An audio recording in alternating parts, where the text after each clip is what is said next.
Hello, everybody, and welcome to the very first live stream of Solve Crimes with Rick and Gavin. Rick, we're live streaming. We've hit the big time, man. Yeah. Yeah. So, this was a pretty good one to go live, all things considered. We just put up a video about this case. Yeah, So why don't we you just did explain it it? on Saturday, so it's only been a few days. Yeah, this is the case of Alexis Robinault Sharkey. She was a social media, she was basically an Instagram influencer. I know she didn't like that word, but she was a business person who got most of her Built herself business, a little empire. built her little Instagram empire, and at the age of 26, she was found dead. She was naked along the side of a West Houston road. And the people who found her were basically garbage men. They thought that they had seen a mannequin or maybe a body. He called it into his supervisor. Supervisor comes out and finds her body. Right. And basically, that's pretty much all we knew. There's not much information besides that, is there? Right. And they did take an extraordinary amount of time by a lot of accounts, to finalize the autopsy or have it, come out, and it has. And I guess when first glance by most people, including I think professionals who came to take care of the body, it didn't look like she was physically assaulted in any way. So some people were assuming it was an overdose.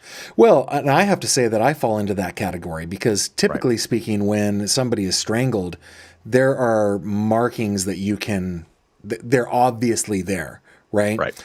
But the person who found Alexis's body said that it looked like she had just gotten out of the bath. There were no markings on her. Exactly. And so you want to explain what was in the autopsy and the conclusion they came to? Yeah, so we have very little information, and it says that the autopsy report itself will be available after law enforcement concludes the case, which is pretty typical, right? They don't share. How long ago did this come out? I mean, I know it was within the last hour or two, right? Yeah, it was about an hour and a half ago. Okay. But all it says is the Harris County Institute of Forensic Sciences has determined the cause of death of Alexis Leigh Robinault Sharkey as strangulation. The office said the manner is homicide.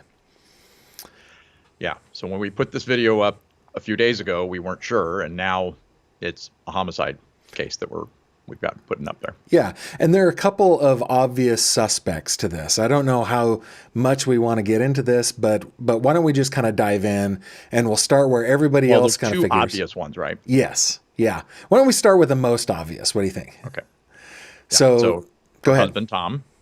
Yes, right. Her and husband we discussed Tom this Sharkey. in our video. So if you're seeing us for the first time about this, you definitely want to go back and watch the video that we just put up. We go into more detail with that about speculations, but that was also at a time when we didn't know the findings. But so Tom is her husband. Not a very long, right? How long?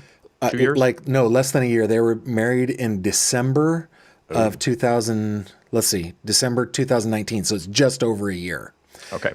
And the highlights / lowlights, right, depending on your point of view, is that they were having marital trouble.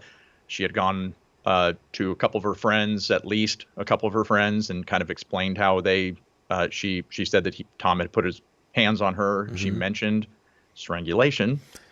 Yeah. And we don't know if that was, it didn't sound like it was in the bedroom, meaning, during sex or something. It didn't sound like that. I wasn't sure if it was kind of a sex thing or if it was, hey, he chokes me out and then I wake up in the bathroom.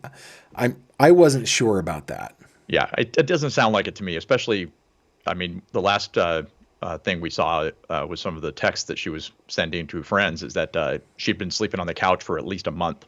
Yeah, she said months. Separate from the marital bedroom. So that she did complain about and tell her friends that she was afraid and that he was strangling her. And it was to the point she was definitely mentally checked out of that marriage. She was already dating somebody.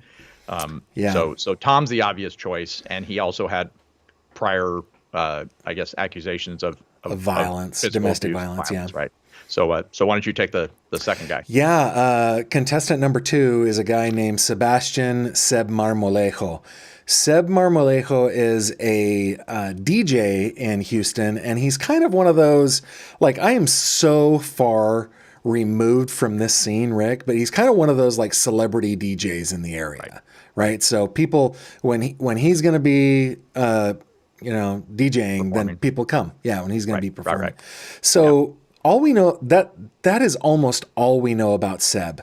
But we do know that Seb was with Alexis on the last day that anybody saw her, any of her friends saw her, right? So it was Thanksgiving of 2020, and Alexis did not spend time with her husband at Thanksgiving. Instead, she went to her friend Tanya Ricardo's house, and Seb was there. And after, early in the morning after Thanksgiving, they went out to a bar together.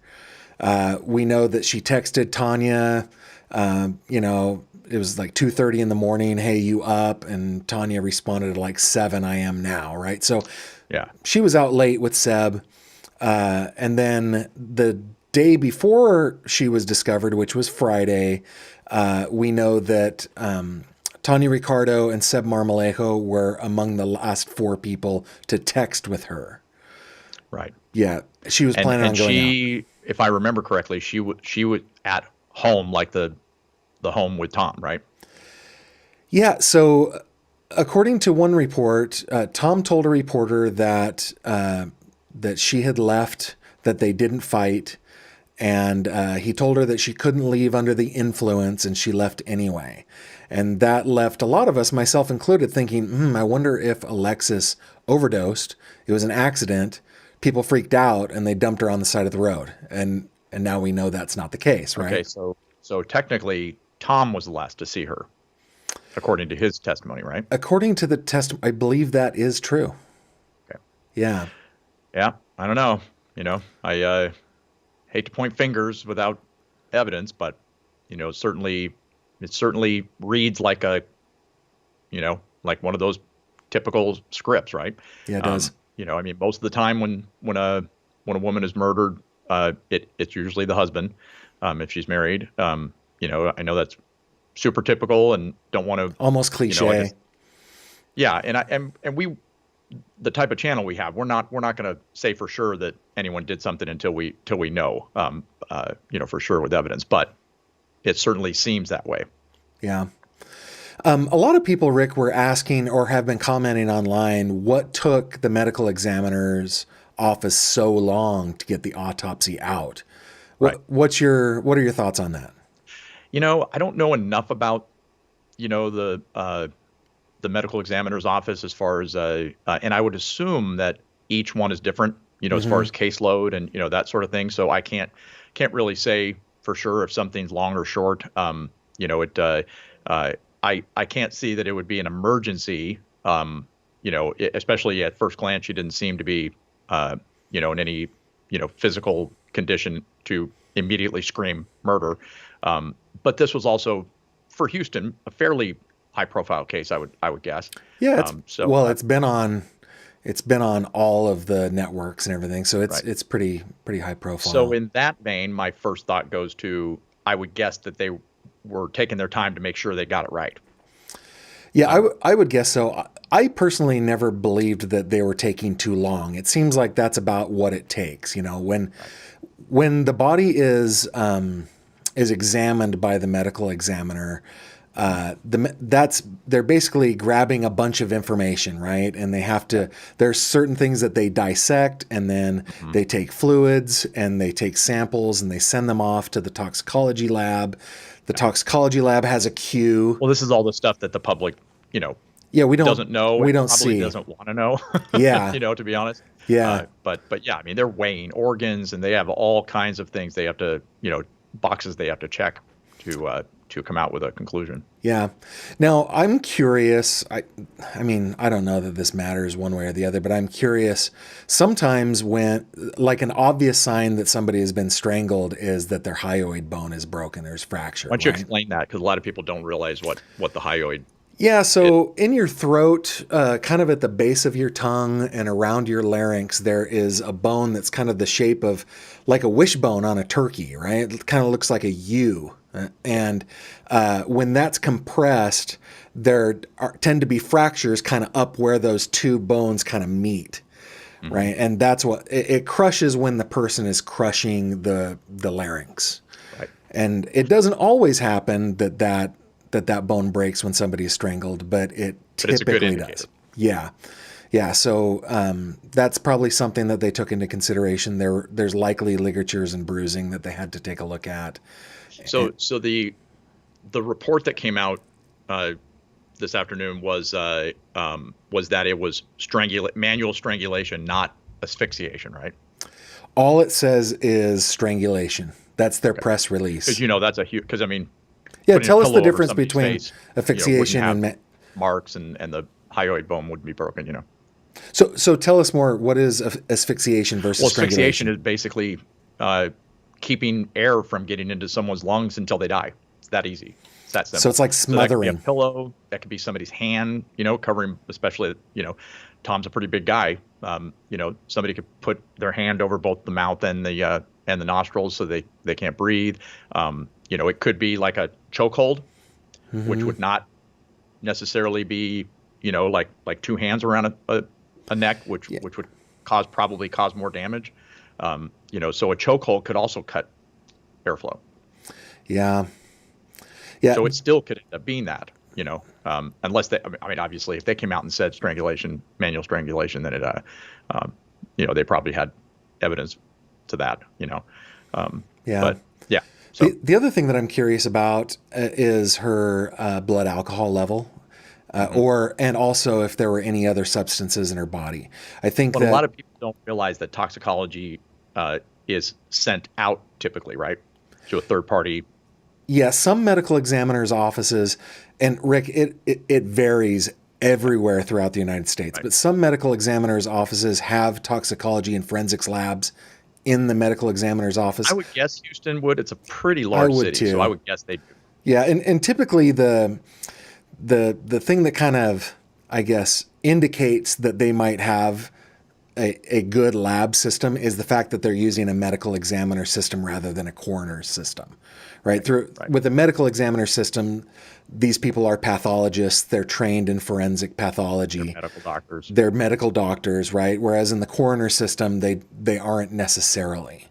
So I would guess that Houston probably the guy has. who manages the video store in the coroner system. You know what? In some little towns, you are not far off at all, right? Yep. The coroners. I was very shocked to find that out when we started this channel. Yeah. So, but yeah, I'm curious what toxins were in her body, what blood alcohol, any other drugs, things like that. Video store.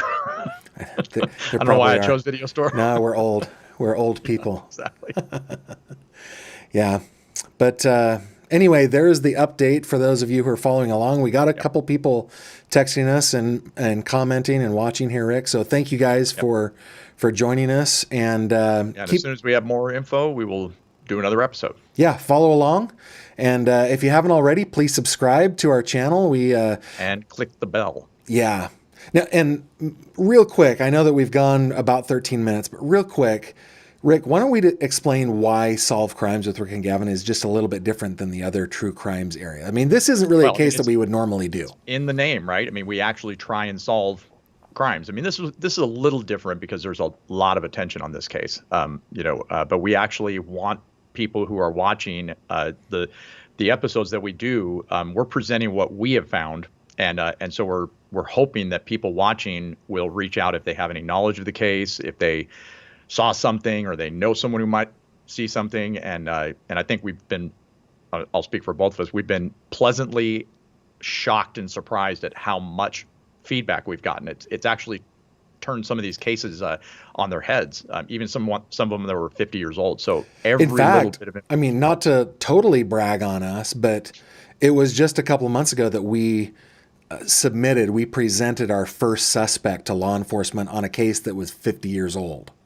And it was a suspect they had never heard of. And a strong suspect. So yeah, that's what we want to do here at Solve Crimes. And right. we hope that you'll subscribe and follow along and help us solve some of these. And come back when we've got more videos coming out, and we'll definitely do updates on the Alexis Sharkey case. Okay. Thanks, All right, Gavin. Rick, take care.